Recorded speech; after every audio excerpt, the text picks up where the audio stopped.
can. We can basically live off that stock of goodwill we have between us. But, you know, if you were in a team which wasn't highly functional before, I imagine that you've split out even more and you've got even more disparate. You know, how lovely. If you're in a team where you didn't like your boss, you don't have to speak to your boss now. It must be delightful that you can sort of basically, you know, you can basically start, you know, hiding at home. So, you know, there must be all sorts of dysfunctionalities that get worse. And of course, if we're really trying to create teams that are innovative, and we need a lot of innovation in this world, we need a lot of agility. The world is changing. Everybody is not going to go back to the same market they had before. So even your business is still going and you haven't had to furlough or make people redundant, then your market's going to be different. Your supply chain is going to be different. Your employees are going to be different human beings. So everything is changing. So flexibility and agility become even more important. And actually everything we know about positive emotions that's where flexibility and agility comes from. That's where creativity comes from. You know, fear, which is an anxiety, which has been the dominant global emotion, perhaps less so now than 4 weeks ago, but it is an emotion that helps us either run away from a predator, run away from a problem, to freeze. And so, you know, we hope it doesn't connect with us. Or there is a functional collective response to fear, which is to gather together and face it together, which we see lots of going on. But fear is about avoiding threats. It isn't into the world of creating and seizing opportunities. And that is where the positive emotions come in. So in that sense, that's why I think happiness in the broad sense of the word of positivity is massively important, because we're all going to have to adapt. We're all going to have to be flexible. Every business is changing. Business models are changing. And the ones that can be adaptable and flexible and creative and innovative will be the ones that manage to not only survive, but actually grow through this crisis. And in a way that is, yes, at a team and organizational level, that's also at an individual level, that if people are more flexible and open and growth mindset, they will do better out of this. Now, the reasons why we are that, those are complicated, and, you know, many people have had difficult backgrounds, difficult upbringings, not much opportunity. So we mustn't get too privileged and middle class about this and think, oh, wow, everybody can grow out of this. There's lots of people that don't have that possibility or don't have that sense of agency to do that. But in terms of that's who's going to benefit out of this, is the people that can be flexible, the teams that can be, the companies can be. So we are seeing that some industries are completely struggling, like hospitality, for example, or travel, and some industries are really growing in many ways, and they've been disrupted even in this moment. So why don't we actually focus on both sides, if you don't mind, and we try to explain how well-being and happiness work for industries that are actually struggling and industries that are boosting thanks to what's going on. Is there a difference, or this goes back to individuality, individual values, and the way you manage yourself? Well, I mean, I think from an organizational perspective, you know, the organizations that are having to furlough, you know, put people on temporary unemployment or make people unemployment are having a much harder time. But, you know, but the idea of furloughing is that to still have your employees there for when you can get your cash flow back, when you can get some revenue and you can start paying them again. So, you know, yes, hospitality and travel are the obvious ones, but there are all sorts of, you know, other industries that support those industries that have really, you know, really got a big problem, you know, whether that's, you know, marketing, IT, or whatever, you know, all these businesses that support them, and they've got the same problem. Now, if you've got furloughed employees, you know, how much do you stay in contact with them? How much do you check in with them? They could be sitting at home getting really depressed, and they could be thinking about changing jobs because, you know, when they come out of it, maybe they didn't like their job before. So there's ways that organizations still need to connect with those furloughed employees and to keep them warm, because they want them to come back again. But, you know, there's a very, you know, obviously a lot of people have been made redundant. So actually organizations that start hiring will have a huge advantage, because they'll have more people be more able to be remote. So actually you'll be able to not just employ from your own geography if you're now remote working. So there's going to be a huge change to the job market. And I can't predict what will happen there, but there certainly are things, you know, if you want to recruit people, you always want to say that you're a happy ship, that you're a good employer. So I think those things are still there. So it's obviously very constrained choices, and I don't think that happiness and well-being will be the main priority for those companies. It will just be their pure survival. For the ones that are thriving, I think it's going to become even more important. You know, particularly if they switch quickly to remote working, we need to really help people be very intentional and about how they work and how they connect with other people, because all the ways that we kind of accidentally connected with our colleagues have gone. So now we need to be much more intentional about that. And I don't know about other people, but, you know, I don't suppose I'll go back to having an office to work in. You know, I might hire a room for 1 day a week and get my team together for 1 day and then disperse again. You know, it makes more sense for the individual, and it makes more sense for the organizations, less costs in the middle, and there's more freedom for individuals. So as long as you get enough contact time, I think maybe a lot of organizations will do that. So it's so interesting because looking at the research, one of the key factors for unhappiness is commute, is the time that you spend commuting at work, right? Yeah. So right now we are saving so much on commute. So that could be one of the indicators that one driver that actually helps you to boost your happiness. Absolutely. I mean, the commute to work is the least happy part of the day. And I think the second least happy is the commute back from work. And, you know, it's, you know, at least you're going home then, and work doesn't, as actually, to be honest, work doesn't do well in people's scores of happiness. If you look at how much they are each day, but there's ways that attention, when you're focusing on, in lots of ways, people don't go to work to be happy. They go to work because there's a contract, and I'm going to sell some of my time in exchange for money. So we can't expect it to be the happiest point of our lives, but there again, it facilitates the happy parts of our lives, because, you know, we need the money, we need the access to resources that work gives us. But people tend to underestimate the structure and the sense of meaning and purpose and accomplishment that work gives us, in that we know that when people are made unemployed, they become much more unhappy than can be explained just by the loss of income. Maybe 3 times more unhappy than that. And that's because they're losing a structure, they're losing a sense of purpose, sense of accomplishment. And actually, in this business of going remote, I think a lot of people have lost structure. They've lost a work-life balance, because their work, you know, I mean, I now work in my bedroom. So, you know, I wake up there, I go and have coffee and breakfast in my kitchen, and then my commute work is back to my bedroom, you know, and because I haven't got an office at home, and I've got teens in the house, so they dominate the kitchen and the sitting room. So, you know, hey, this is where I am. I've got a corner. At least I've got a corner, yeah.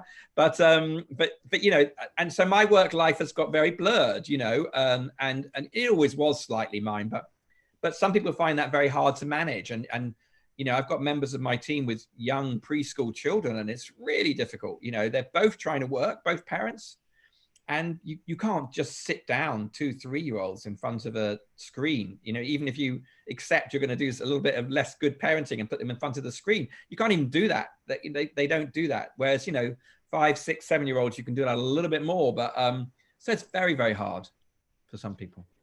Yeah, well, I mean, we are facing that. Kids studying from home, schools don't really know how to manage the situation either. They are giving much more work to parents in order to manage their kids. And I think that is so much going on that probably mental health is one of the key issues that we all will have to deal with over the next weeks and months. And probably some people are saying beyond, going beyond, right? So the good news is that you know about numbers, but you are a therapist as well. So how do we manage mental health in this situation, especially anxiety, I guess? Yeah, so there was there's a national survey of well-being in the UK, and they normally used to do it every year, and then they started doing it every quarter. They started doing it every week at the moment, and surveying the population, and anxiety levels are twice the level they were in January at the moment. They're actually coming down a bit over the last couple of weeks. Those first few weeks were the most anxious making, and we've sort of kind of adjusted a bit.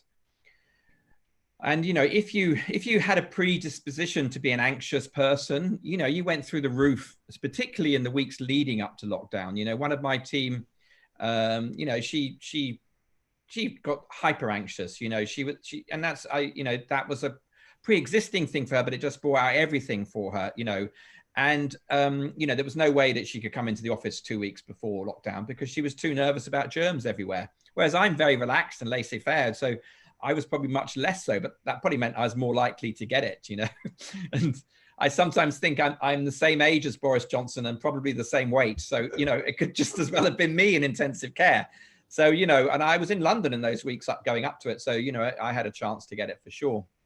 But so anxiety is absolutely, and there are ways that people can do with that, which is obviously watching less news, you know, taking more time for quiet reflection, trying to calm yourself down. Walking, I think, is really, really good. You know, not only sitting down for meditation, but that active pacing of walking or running, if that's what your thing is, you know, in the actually exercise is great for those things. So trying to bring back into your locus of control things, because most of us feel very out of control with the virus. You know, we can limit our behavior, but the reason we get cross with other people is that, you know, we're anxious about our own feelings until so bring more into your control. And do that is the typical things, but there are interesting things going on with mental health in that there actually are less in the UK. There are less acute administration into hospitals for mental health problems, and they don't think that that's just people not presenting, because there is some things of people stopping themselves going into hospital because they're worried about it. It's the same with heart attacks. Heart attacks have gone down. Is that a real thing? Are we actually leading calmer lives? You know, if we're not commuting every day, we're not, you know, we're not going into the office and being stressful, we're not doing those sort of things, quite feasibly, we're actually less stressed, although we're stressed in some ways less. And so heart attacks might actually be going down. So there's interesting things, unexpected things going on around our mental health. It's not just that it's all bad. There are some bits which are maybe okay. And there's also a great sense of us all in it together. That, you know, previously, if you were very anxious, it was down to you. Oh, I'm bad. But right now, everybody's anxious. So it actually normalizes that. And that is actually really helpful that we, you know, we feel in it together. So how can you summarize 25 years of work into nuggets?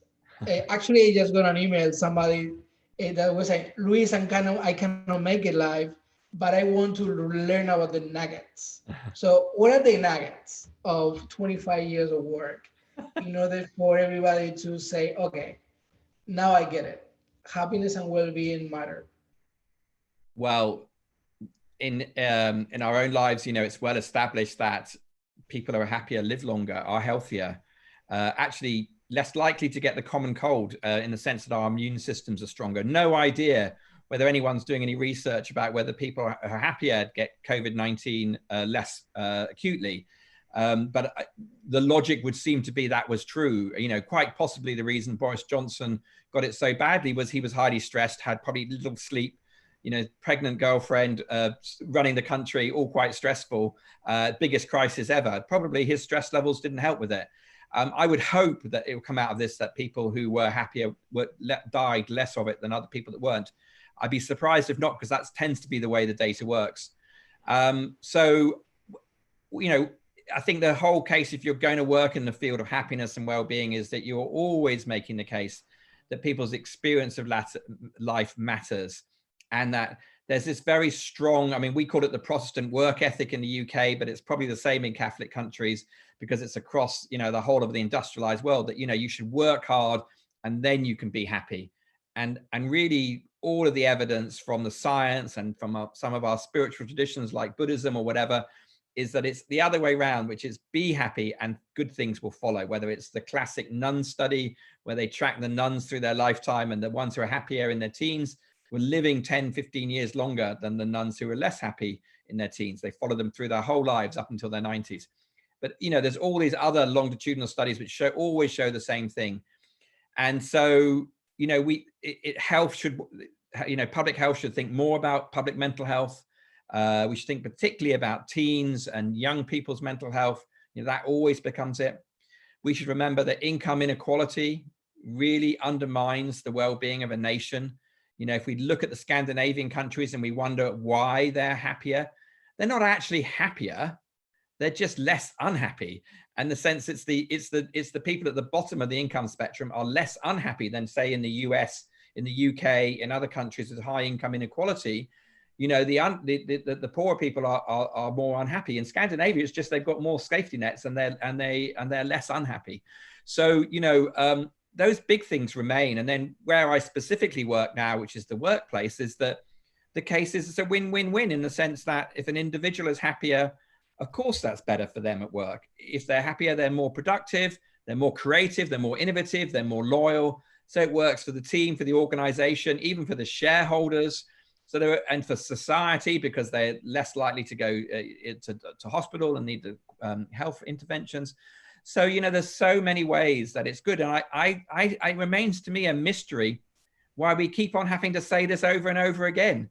Happiness is a good, it's a private good, and it's a public good in terms of economic analysis, you know, and we should be thinking about it much more. And this is not a light, fluffy subject. This is the stuff of life. This is, you know, this is your experience of life. And, you know, and having good lives, you know, we're only here for a limited time. You know, COVID reminds us that we all die. You know, it's just a question of when, you know, and, you know, and it, unfortunately for some people, it's bringing it earlier than their families or themselves would have hoped, but we're all going to die, you know? And so actually enjoy yourself while you're here. So I always find it self-evident that it's important, but you have to keep banging that drum. And so what I do now is I really try and help organizations understand the importance of looking after team morale, employee well-being, whatever it is you want to call it, because they sometimes don't want to go right into the language of happiness. They find that too frivolous. So we mark our language where we are. I mean, my company used to be called Happiness Works, but I renamed it Friday Pulse so that we could be a little less emphasizing on happiness, even though that's my core belief. But, you know, it's actually about how do you create good jobs for people? Why does that work for the individual organization? And how do you do that? That's the critical thing.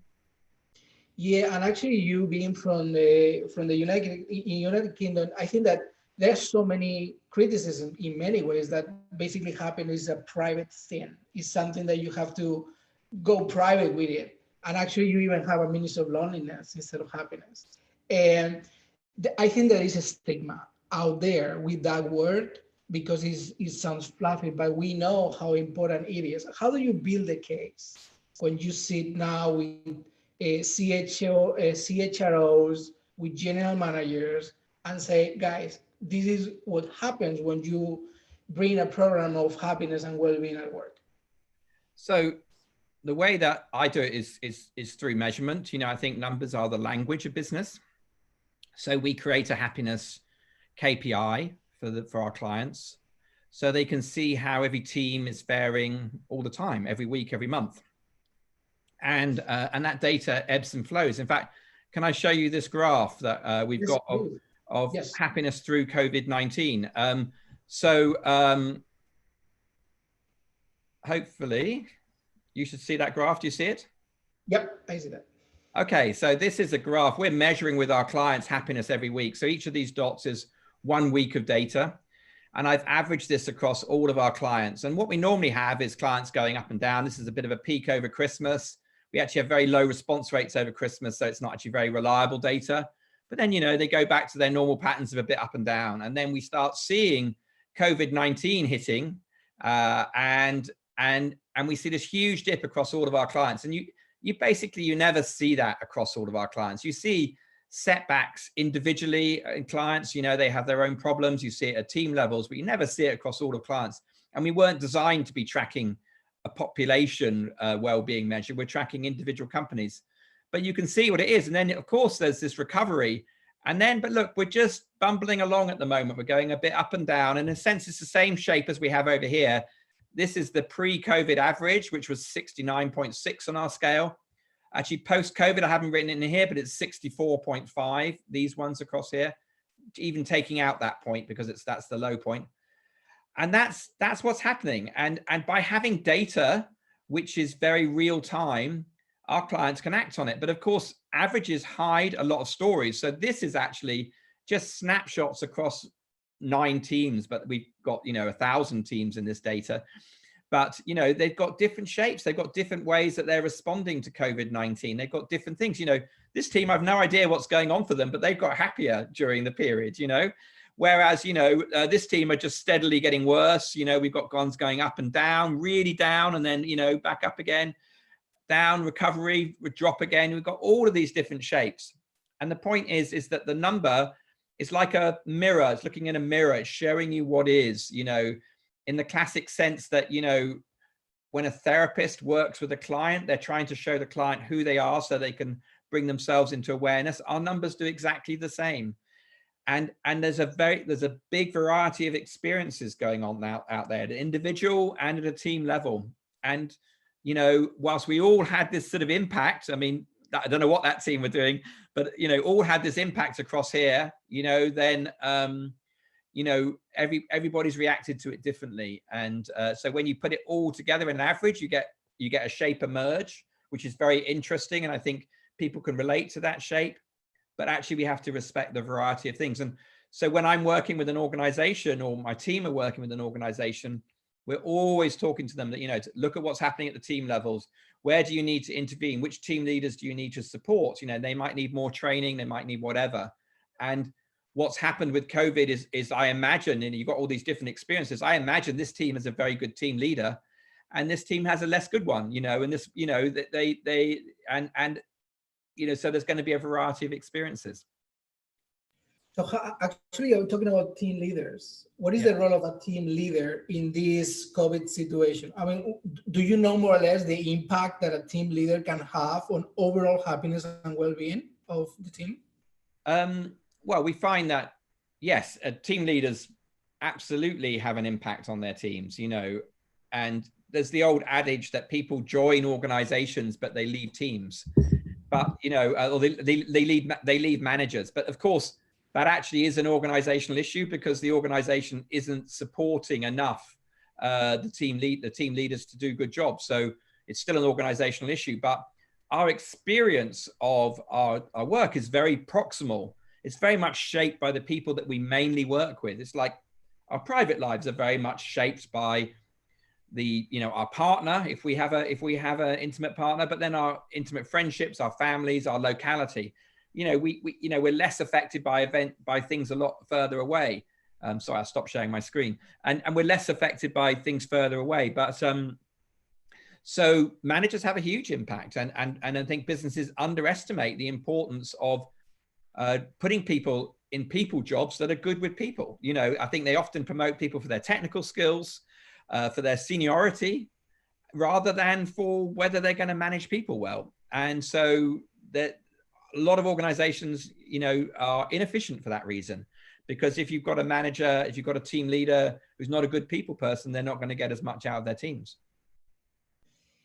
Can we talk a bit about the meaning at work?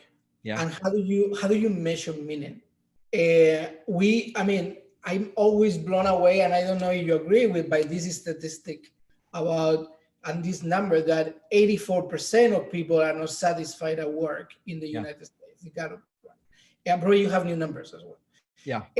But it looks like meaning has a big meaning. So how do you relate meaning and happiness, and actually how do you do that during this pandemic? So meaning is a very slippery topic.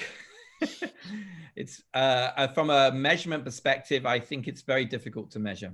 Because if I ask you, you know, how happy were you at work this week, particularly when I frame it in a time frame, you can give me an answer. You can have a sense for where the top of the scale is. But how meaningful is your work? I think you can understand meaningless, but meaningful, I don't think people can have an idea of what the top of the scale is, which means it's very difficult to measure. And so I don't think that means it's unimportant. I just think it's difficult to measure. And how much does that come into a measure such as happiness? You know, so a lot of people, and in fact, this goes right back to ancient Greece, will talk about, you know, pleasure and meaning as being two big things, the hedonists and the sort of Aristotelian view that, you know, hedonic and eudaimonic well-being, if you want to use that language, pleasure and meaning, if you want to take from Paul Dolan or someone else who works like that. So there are, what do I mean? So with meaning, one, it's difficult to measure, so therefore it's difficult to research. I think you have to go qualitative with meaning. I think you move quickly away from it. And the way that I deal with that is that I just ask people simple question about how happy you are. I accept within that measure that there are some things about sort of enjoyment and pleasure. There's some things about meaning in that. But, you know, if people find their work meaningless, they tend to get bored, so they're unhappy. If they tend to find their work very unpleasant, they say they're unhappy. So both of those things are in there. The difference really is about how do you see the drivers of a measure like happiness, and that's where we start splitting out into more things, you know. So we look at 5 big factors that shape people's experience of work. And in fact, I'll share my screen again because I've got this slide here, which is the 5 big ways to happiness at work. And so we start in relationships, connect, but we go right to inspire, which is sort of the meaning purpose that you're talking about. And I think that a good job where it's a good fit for you will spread right across this of connect, relationships, being fair, a sense of justice, empower, autonomy, Daniel Pink would call that, challenge, which is about learning and stretch and creativity, and then inspire, which is about meaning and purpose. And Nick, 1 second. We are only seeing the first slide, not the second. I don't think if you are moving, we are not seeing that. Ah, you're not seeing it. We see 3 people check up, but we don't see anything else. Oh, okay. I don't know how I'm going to do that then. I'll have to talk about that. No, but maybe because you were sharing the other screen, just in case. Okay, let me. No, because I think it's super interesting. Okay, anyway. Hang on a minute. I have to think about how I do that. Okay, I'll try and set it at that page. Click on it. Okay. And then I'll go, hang on a minute. Sorry about this. No problem. And actually, if anybody has any questions, I see already a few, please feel free to go to the chat and start asking questions. We're gonna give at least 10 minutes for Q&A. Yeah, we see that now. 5 ways to happiness at work. Okay, sorry. I think it's because it's a PDF. I don't know why that is. Zoom inexperience.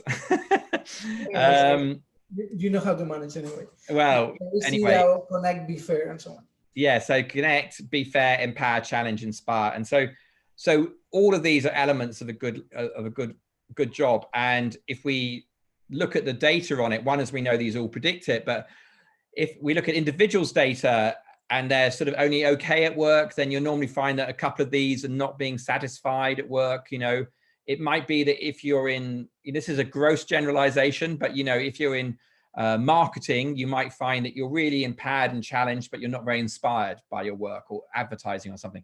Whereas if you work for a not-for-profit, you might be really inspired, but, you know, relationships are difficult, or you don't feel you're respected enough at work or something like that. So there are ways that, or you're not paid fairly. You know, there are ways that there's sort of like different drivers, and at different times we'll have different ones met. But the best jobs are when you get all of these things across it, and meaning is a huge part of that. Okay, so can we stay here and can we go through this framework right now in this COVID-19? Because if I look at this, actually all these 5 drivers are really good for this moment, right? Totally. Connect. I mean, we have to connect. I mean, more than ever, right? And actually, right now we can even connect further in many ways, right? Yeah. Can we do an analysis with the framework of pandemic? Yeah, I haven't got data on actually. We will have data because our clients do a survey on this every quarter. So we are starting to collect data on how this is affected. But connect, yeah, we have to be more intentional about how we connect. We obviously have less opportunity to spontaneously bump into people. So friendships are getting undermined, laughter's getting undermined, but, you know, a sense of belonging can come together because you're working together. Fairness, you know, yes, it's respecting people, but, you know, I think that work-life balance in the fairness part, the boundaries, that's a real challenge for a lot of people at the moment. So we're definitely seeing some pressure on that. And in fact, I'm starting to tell some of my team to still take holiday, even though they can't go anywhere. Take a day off, take a week off. You know, if you need to spend it with your young kids now, you're probably not going on holiday this year. So take the time now while you're stressed, you know, and just reset and come back refreshed, you know. So, you know, ironically, although we're not traveling to work, I think people just as much need holiday and break from work. Yeah.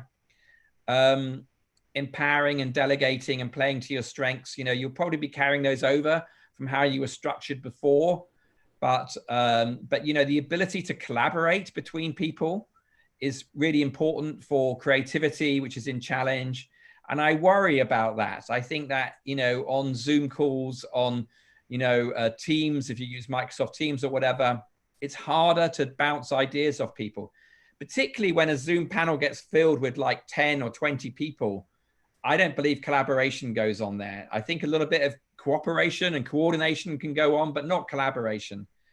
And in fact, my tip would be, if you want to collaborate on a project live at the moment, don't have more than 3 or 4 people in your bubble. You know, there's something called mentalizing. Do you know about the idea of mentalizing? No. It's the first step towards empathy. It's the ability to put yourself in another person's mind. So when you're about 2 or 3 years old, you start being able to think about the other. And as we're adults, we do think about other people and we try and put themselves in our shoes, but we can only do about 3 or 4 people at one time. And it's why, you know, if you're at a party, do you remember parties? We used to go to them. We don't seem to go to them anymore, but you remember those? And there's 3 or 4 of you chatting, and then another person comes along. Pretty soon the conversation splits into 2. And it's because we can't keep the conversation, everyone in mind after that. So I think if you're going to collaborate and do creative, I think you need to keep your Zoom calls to 4 people, maximum, very maximum 4. And then the meaning and the purpose is, you know, is really important. And I think we have to keep remembering to bring the bigger picture in to our small work. Work has suddenly got a bit narrower. You know, we're more task orientated. What can we get done? You know, so actually we need to bring that, very intentionally bring that meaning and purpose in. You know, every 2 weeks, my team have a meeting. We look at our goals that we've got for the year, for this month. We see how we're doing with them. We check against them. We used to do that every month. We're doing it every 2 weeks now. And I think it's important for us to keep thinking about what the bigger picture is, because we're all in our own little worlds. And so to do that. So there are ways that it affects it, but I don't have strong data on it at the moment. Super interesting. I really love these 5 factors. Linking to one of the questions coming from the audience, is this the right timing to start a program of happiness at work? How would you respond to that? And if you have never done it before, where do you start? So I think it's absolutely the right time to be asking people how they're feeling at work. Yeah. So do you see me change my graphs now or not? So I'm still on the 5 ways, am I? Yes, I see. Still on the 5 ways. Okay, I have to stop sharing it. No. You're not. I see now the actually graphic. Okay. Yeah. So this is team morale effectively. So yes, we're asking people, how do you feel every week? And they're answering from unhappy to happy. But basically we're measuring team morale. So if you've got a tanking in team morale and low down, this is going to cost you. This gap is expensive. And let me tell you how expensive it is. You know, we know that productivity reduces when people are unhappy. We know that creativity and collaboration go. We know that staff retention, though you probably won't be worried about staff retention right now. But, you know, those 3 big things are really missing. And this gap here for a company of 200 people is probably $1 million a year. If you do the calculations, on our website, fridaypulse.com, we've got an insights page. We've got a resilience calculator there, which shows you, and you can put in your size of your company, and it will tell you how much you lose from having a gap like this. And so I think it's absolutely critical. You don't necessarily have to call it happiness, but you can talk about well-being, find the language that works for you. But you want to know how people are feeling, because if they're feeling miserable, they will do miserable work. And, you know, you've actually got to survive as a company, and you've got to have that agility, that flexibility that comes from people working well together. But if you ask them, you can't magically expect them to suddenly become happier. It's about helping, working with the detail of what's going on for them. You know, that basically they, you know, that it might be their personal things they're struggling. It might be work relationships. It might be that they're not, you know, that now they're not in the office, they're not able to get the work they want to, or there could be massive complexity of reasons. But you want to take it seriously. You know, when I saw my team's scores after COVID and we came back up and we did exactly this drop, I called a meeting the next day and I said, look, I want to take this seriously. What's going on? You know, how are people? You're not what's going on in a sort of critical way. I want to know how you are. How do we do this better? And we're still bumping along at 61. We were a company that was right up here. Our shape was right up here, and we're down here now. Now, my team are very good because they give me honest answers. There is always the possibility that people are slightly overestimating or trying to normalize their behavior. My team will tell them if they're unhappy. My team will give us an unhappy score. I want that data because I want us to be able to fix it. So I think it's a really critical time, actually. Whether you don't have to do it formally with a measurement tool like ours, but if you're in a larger organization, I think you have to do it systematically. And I think you need something like our tool to do that systematically and consistently across it. And if I can just give a plug, it's free at the moment for any company up to 1,000 people. It's really our way of, you know, responding to the COVID thing, and you can come along and work with it and see how you make it work for your organization. Yeah, actually, I love to do it for all the Agoras that we have. We have more than 80 around the world. It could be really good to test that. When you go into the post, do you have many questions? What are the critical questions that you ask? Right, it's in the chat, is it? Yeah. Okay, so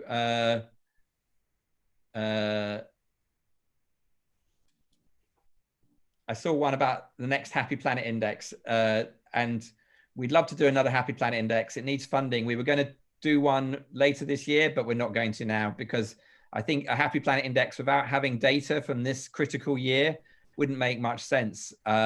So I guess it will be probably 2022 before we do another Happy Planet Index, and then we might manage to do it next year, 2021. But I don't know whether we can get carbon footprint for this year.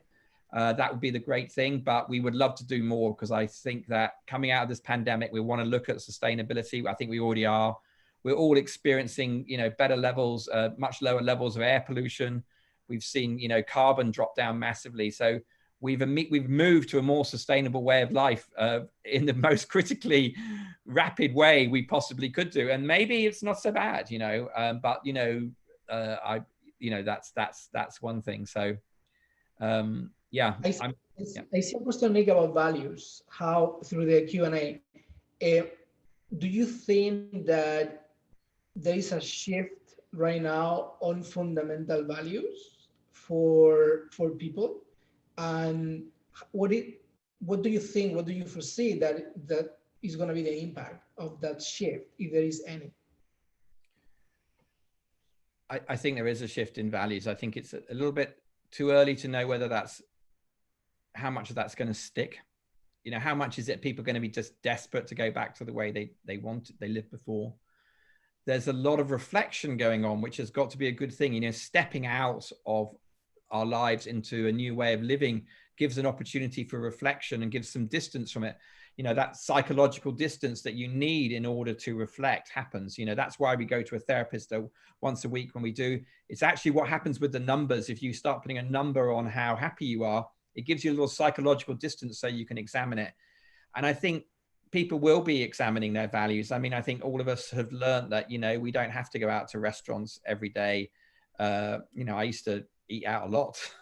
I've lost a bit of weight, not through anything other than just eating out less.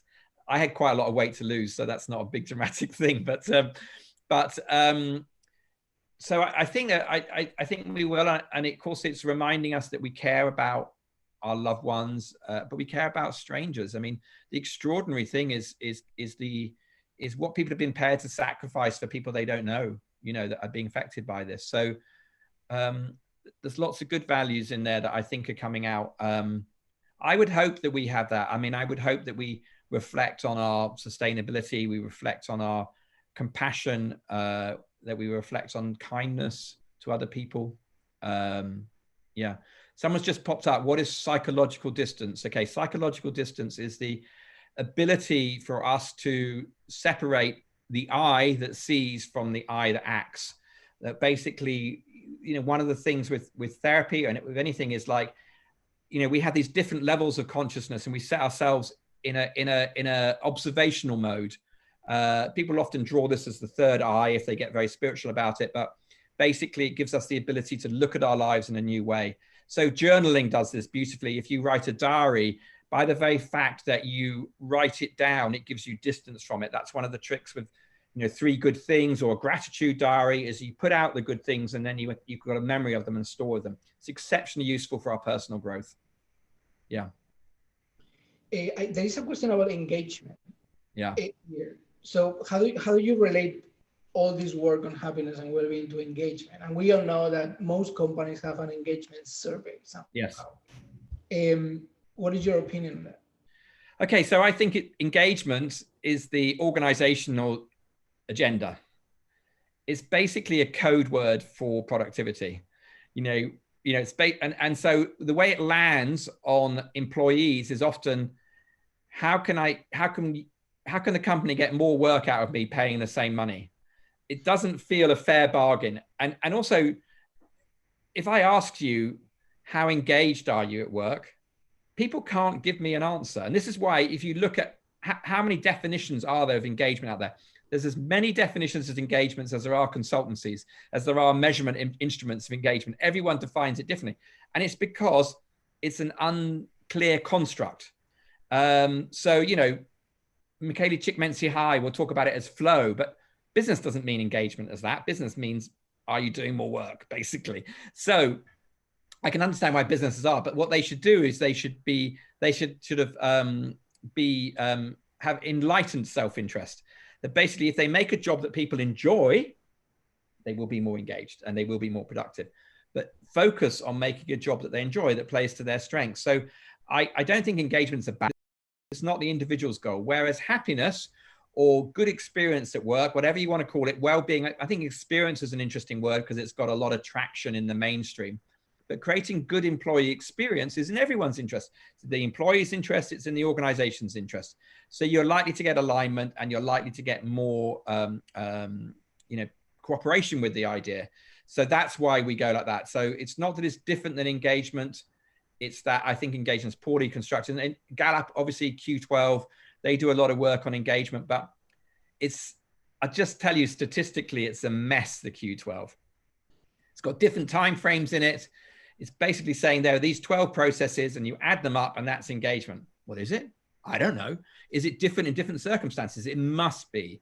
So actually what we do, and I'm very particular about this, which is that there's a defined goal, which is a positive experience of work, preferably weekly. And then you look at all the drivers and then you can correlate those two because you've got an outcome measure. I don't know how Gallup do it, but they presumably have a huge bell curve and they make a line somewhere. They say, this is engagement, this is low engagement. It's not that they're wrong. It's that it's slightly, it's not clear and it's not helpful for people. Yeah. Yeah, somebody's saying that there are more than 3,000 scientific papers on engagement. Yeah, no, I mean, it's absolutely the most popular. I'm in a minority opinion, but I think that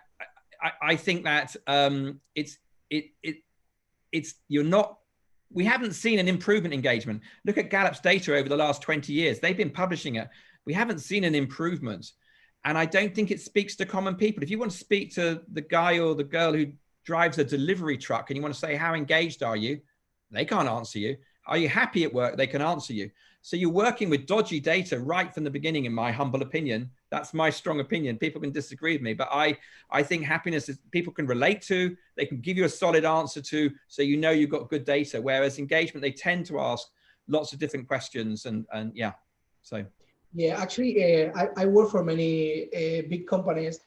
There was one KPI that I always put on every survey, which was, of course, happiness, but it was one about being proud. Yeah. Right. Because that's one of those drivers when you are proud of something that has an intrinsic meaning in many ways. because and then you're going to be a catalyst for change in many ways. If you're not proud of something, you're not going to be an activist. You're not going to be one of those who is going to be out there talking about it. Have you related or correlated pride and happiness? Yeah, so organizational pride is a question we include actually within our culture profile, and we use it under the inspire part. And it is highly correlated, as is a job like employee net promoter score. Would you recommend this to work? And so it's a nice question. Are you proud of the organization? Because it gets that sort of rising energy that you're connected to a bigger goal. But of course, it's not your experience precisely. It's an element of your experience. So it's like, would I recommend this place to work? Is a good measure of employee advocacy. And of course, it's helpful. But I see some people trying to measure that every month. In an organization. If I recommended you last month, when I recommend you this month, whereas happiness will go up and down because people will have good and bad weeks. And that is actually our experience. We all know we have bad weeks. We're never going to be happy all the time. But resilience is that bounce back. Actually, resilience comes through time. Yeah.